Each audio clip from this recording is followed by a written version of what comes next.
আজকের সত্যি আমাদের 2022 স্বচ্ছ টেটের জন্য আজকে একটা কালা দিবস বলতে পারেন। যে টেটের ওএমআর আছে, প্রত্যেকটা ক্যান্ডিডেটের কাছে ওএমআর আছে। পশ্চিমবঙ্গের ইতিহাসে এমন কোনো টেট নেই যেখানে রিক্রুটমেন্ট হয়নি। আজকে স্বচ্ছ বলেই কি আমরা বঞ্চিত? আজকে কালা দিবস, 2022-এর প্রাথমিক টেটদের জন্য কালা দিবস। পশ্চিমবঙ্গের ইতিহাসে এমন কোনো প্রাথমিক টেট যে রিক্রুটমেন্ট পায়নি এমন কোনো টেট নেই। এই প্রথম পশ্চিমবঙ্গের ইতিহাসে এই 2022 টেট বঞ্চিত হলো। কিসের কারণে? স্বচ্ছ টেট বলে কি বঞ্চিত? স্বচ্ছ টেট বলে কি বঞ্চিত? আপনারা কমেন্ট করুন। আমরা অনেক বারে বারে পর্ষদ সভাপতির কথা মেনেছি, আমরা শিক্ষামন্ত্রীর কথা আমরা মাথা নত করে শুনেছি। তার পরিণাম কি এটা হলো? আমরা চেয়েছিলাম একটা, উনি বারবার বলছেন যে ভ্যাকান্সি আছে, 50,000 ভ্যাকান্সি আছে, এখন রিক্রুটমেন্ট করতে দিলে এখনই রিক্রুটমেন্ট করতে পারি। সেখানে দাঁড়িয়ে কেন এত বঞ্চনা?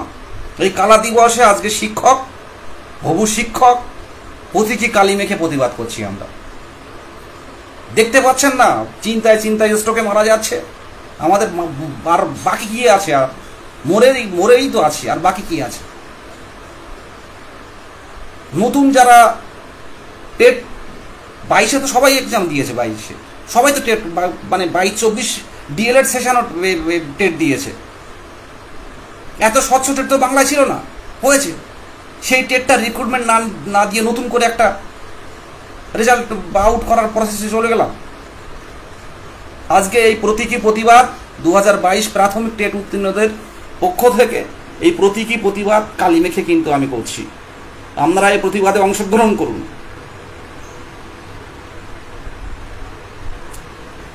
আপনারা একটু পুরোনো দিনের ইতিহাসের কথা আমি বলছি। পশ্চিমবঙ্গের ইতিহাসের কিছু কথা, প্রাথমিক টেট নিয়ে কিছু কথা আমি বলছি, একটু শুনুন, সংক্ষেপে শুনুন। আজকে সত্যি নিজেকে ধরে রাখতে পারলাম না, আবার সেই কালি মেখে প্রতিবাদ করলাম। একটা হবু শিক্ষক,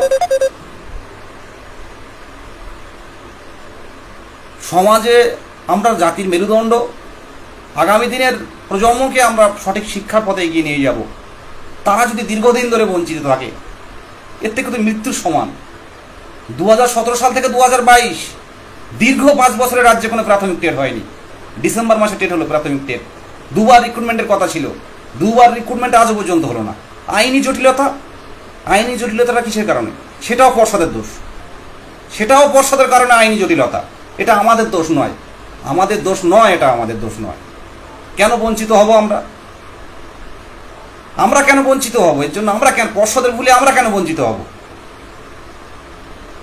আইনি জটিলতাটা পর্ষদের ভুল, বিগত দিনে ভুল করেছিল, সেই ভুলের প্রায়শ্চিত্ত হচ্ছে এখন। আচ্ছা, 2022 প্রাথমিক টেট উত্তীর্ণদের বলবো, খুব তাড়াতাড়ি আমরা আন্দোলনের দিন ঘোষণা করব, পথে নামুন। আর যারা এখনো পর্যন্ত বাড়িতে বসে আছেন, বসেই থাকুন। 23 টেটের রেজাল্ট হবে, 24 টেট শুরু হবে। রিক্রুটমেন্ট পাবেন না। রিক্রুটমেন্ট চাই আমাদের। বিহারের পাশের রাজ্যে এত রিক্রুটমেন্ট দিচ্ছে, পশ্চিমবঙ্গে নেই কেন? আজকে কেন সমাজে আমাদের কালি মেখে প্রতিবাদ করতে হবে? এই প্রশ্ন আমাদের মনে আসে না যারা বাড়িতে বসে থাকেন? 23-এ রেজাল্ট দেবে, এই করতে 24-এর ইন্টারভিউ, মানে নোটিফিকেশান আসবে নতুন ডেটের, এই চলতে থাকবে। আর আমরা ওএমআর নিয়ে বাড়িতে বসে থাকবো? আপনারাই বলুন। সত্যি আর থাকা যাচ্ছে না। আজকে এই রাত্রে দেখে মাথাটা মোটামুটি, ইমরানদা যেমনভাবে মারা গেছে না, ওই রকম একটা পরিস্থিতি তৈরি হচ্ছে। মাথার পিছনেই চাপ ধরে যাচ্ছে। কারণ যথেষ্ট চেষ্টা করে বয়স হয়ে একটা স্বচ্ছ টেটে কোয়ালিফাই করলাম। 2014 টেটটা আপনারা তো জানেন, সেই টেট থেকে বারে রিক্রুটমেন্ট হচ্ছে। আজকে আমি কিন্তু ইতিহাস, পশ্চিমবঙ্গের প্রাথমিকের ইতিহাস সম্পর্কে 2009 থেকে কিছু কথা আমি আজকে বলবো। আজকে খুব দুঃখ পেয়েছি, তাই এই কালি মুখে প্রতিবাদ করছি। কেউ এমনি কালি মাখে না। আজকে কত যুবক জানেন, কত যুবক ফোন করে তারা ডিপ্রেশনে আছি, এর থেকে সুইসাইড করলে ভালো, আত্মহত্যা করতে ইচ্ছে হচ্ছে। এটা যারা লিড করে তারা জানে জেলার থেকে কিভাবে ফোন আসে।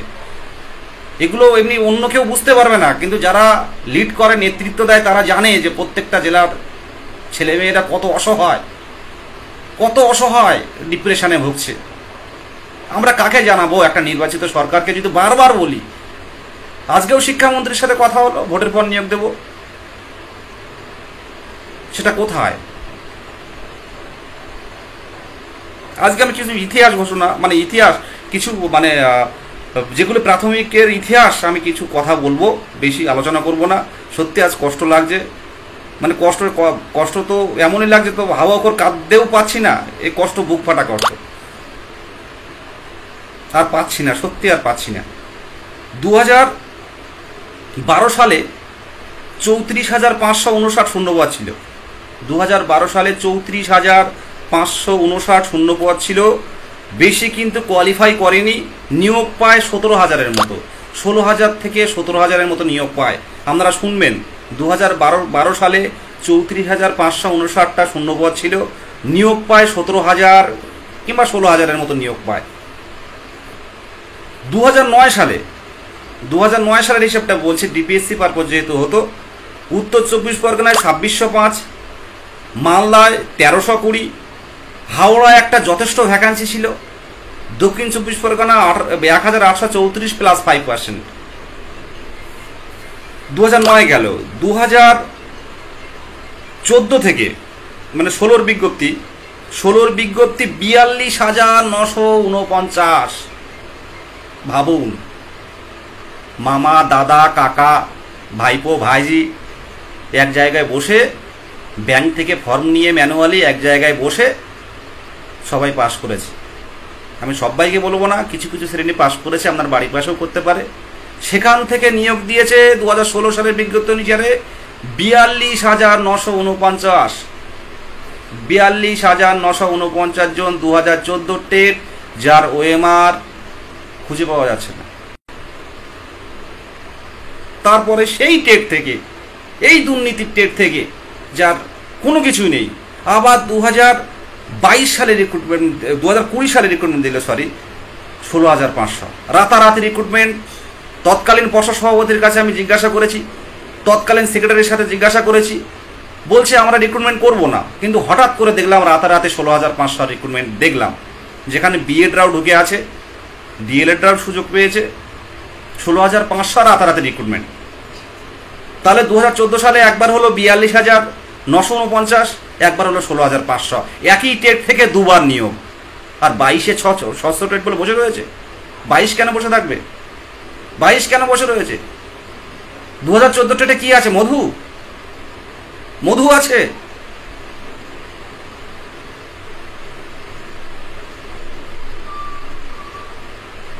ষাট হাজার নিয়োগ করছেন ওখান থেকে। এরপরে আসছে 2022 সালে 11,765, 2017 টেট, যেটা সবার নিয়োগ হয়েছে এবং আর কিছু বাকি আছে। সব টেটের নিয়োগ পেয়েছে, কেউ দুটো পেয়েছে, কেউ সবাই নিয়োগ পেয়েছে। পশ্চিমবঙ্গের প্রত্যেকটা টেটে নিয়োগ পেয়েছে। একমাত্র 2022 টেট, যেটা ফেলে রেখে আবার 2023-এর টেট নিল এবং পরবর্তীকালে রেজাল্ট আউটের কাজ শুরু হচ্ছে চূড়ান্ত পর্যায়ে। আপনারা কি বলেন? এটা বঞ্চনা নয়? এটা বঞ্চনা নয়? কমেন্ট করুন। আর খুব তাড়াতাড়ি দিন ঘোষণা করছি, যদি নিজেকে সত্যি বঞ্চিত মনে করেন, অবশ্যই অবশ্যই রাজপথে আসুন। অবরুদ্ধ করে দেবো, বলছি তো, অবরুদ্ধ করে দেবো। সল্টলেক চত্বর, পূর্ণময়ী চত্বর অবরুদ্ধ করে দেবো। আর পুলিশকে বলবো, আমার লাইভ অবশ্যই পুলিশ দেখবে, পুলিশকে বলবো, দেখুন আপনারা আমাদের কষ্টের কথাটা ভাবুন। আমরা কিন্তু এমনি এমনি রাস্তায় নামি না, এমনি এমনি কিন্তু থানায় বসি না, এমনি এমনি সারাদিন একটা সন্তানকে রেখে কোচবিহার থেকে মা কিন্তু এসে কলকাতার মানে থানায় এসে বসে থাকে না। কোচবিহার সন্তানকে রেখে, নিজের শাশুড়ি মায়ের কাছে সন্তানকে রেখে চলে আসবে, এটা কিন্তু এমনি এমনি আনন্দ দেখতে কেউ আসে না। পুলিশকে বলবো, আমাদের দাবিগুলো এর আগেও তুলে ধরেছেন, তারপরেও কিন্তু আমাদের বঞ্চনা বারবার হতে হচ্ছে। আমরা কিন্তু আন্দোলনে যাচ্ছি, খুব তাড়াতাড়ি যাচ্ছি। 23 জেলাকে বলবো, 23 জেলা যেভাবে সংঘবদ্ধ ছিল, যারা নেই তাদেরকে বলবো আপনারা সংঘবদ্ধ হন। আর যারা এর আগে আন্দোলনে যাননি তাদেরকে বলবো, যদি নিজেকে বঞ্চিত মনে করেন আন্দোলন হোক, আর যদি মনে করেন যে না দরকার নেই, তাহলে 23-এর রেজাল্ট হবে, 24-এর টেট হবে, 25-এর মাঝামাঝি গিয়ে রিক্রুটমেন্ট পাবেন, সেই অপেক্ষা করুন। এইটুকু বলার। আপনারা লাইভটা যারা দেখবেন অনুরোধ করব, লাইভটা শেয়ার করে দিন, দিকে দিকে শেয়ার করে দিন লাইভটাকে, যে 2022 প্রাথমিক টেট উত্তীর্ণ একমাত্র টেট যারা নিয়োগ না পেয়ে তাদেরকে ফেলে রেখে নতুন টেটের রেজাল্ট দিচ্ছে, যেটা পশ্চিমবঙ্গে হয়নি। কেন হয়নি? ওএমআর আছে বলে কি হচ্ছে না? বঞ্চিতরা সুযোগ পাবে বলে হচ্ছে না? যোগ্যরা স্কুলে যাবে বলে হচ্ছে না? না আমরা মাটি দিতে পারবো বলে হবে না? বারবার বলছি সরকারের বিপক্ষে নই, কিন্তু দিন দিন তো আপনারা বঞ্চিত করে যাচ্ছেন। 2017 কোথায় আর 2024 কোথায় ভাবুন তো? একটা রিক্রুটমেন্ট পেতে পারি না। একবার যোগ্যতা অর্জনের সুযোগ, মানে যোগ্যতা প্রমাণ করেছি আমরা টেট কোয়ালিফাই করে, ইন্টারভিউয়ে একটাবার অন্তত আমাদের যোগ্যতা প্রমাণের সুযোগটুকু পাবো না। এটা কি অন্যায়? একটু ভাবুন তো, এটা কি অন্যায়? অন্যায় কিছু চাইছি, কেন কালি মারতে হবে? এই কষ্টগুলো একসময় ব্রেন স্ট্রোক হয়ে অনেকের মারা যাচ্ছে, মারা গেলে একদিন খবরের কাগজে উঠবে, সেটা আমার মা কাঁদবে, আমাদের মা কাঁদবে। আর যারা এসি ঘরে বসে এইসব নিয়মগুলো তৈরি করছে তাদের মা কাঁদবে না, তাদের মায়ের চোখের জলের মূল্য আছে, আমাদের মায়ের চোখের জলের মূল্য নেই। কিন্তু একটা নির্বাচিত সরকারকে কিন্তু কর্মসংস্থান দিতে পারবে না, সেটা কি আমাদের কাছে কি এটাই মানে অভিপ্রেত? সেটাই জিজ্ঞাসা করছি। আপনারা এটাই প্রশ্ন করুন, আর এই লাইভটা প্রত্যেকেই শেয়ার করুন। আর খুব তাড়াতাড়ি আমরা 2022 প্রাথমিক টেট উত্তীর্ণ, 2022 প্রাথমিক টেট পাস ডিএলএড ঐক্যমঞ্চের পক্ষ থেকে আমরা পথে আসছি। খুব তাড়াতাড়ি আলোচনা করে 23 জেলা নেতৃত্বদের নিয়ে এবং অ্যাডমিন প্যানেলে 23 জেলার প্রত্যেকটা সহযোদ্ধা হবু শিক্ষক শিক্ষিকাদের নিয়ে আমরা মিটিংয়ের মাধ্যমে ডেট ঘোষণা করব, জেনে বুঝেই সল্টলেক অবরুদ্ধ করব। আপনারা রেডি থাকবেন, রাত্রে কিন্তু থাকবো, আমরা রাত্রে থাকবো। হয়